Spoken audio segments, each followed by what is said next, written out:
ఏమేం సార్, మూసీ పరివాహక ప్రాంతంలో ఉన్న ఎవరైతే నివసిస్తున్నారో మరి ద్వారా రాష్ట్ర ప్రభుత్వం ఇస్తున్న మాట, ఎవరిని నిరాశ్రయులం చెయ్యము, పునరావాసం కల్పిస్తాము.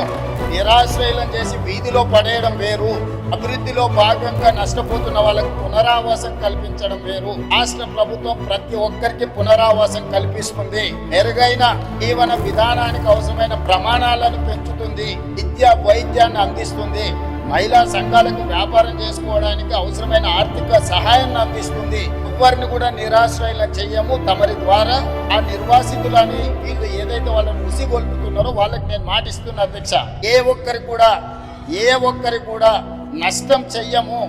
మీకు మెరుగైన వసతులను ఏర్పాటు చేసి మిమ్మల్ని తరలిస్తాము. కాబట్టి ప్రాజెక్టు నిర్మించుకుంటూనే దానివల్ల ఎవరికైనా ఇబ్బంది కలిగితే వాళ్ళకి ప్రత్యామ్నాయ ఏర్పాట్లు చేద్దాం అధ్యక్ష.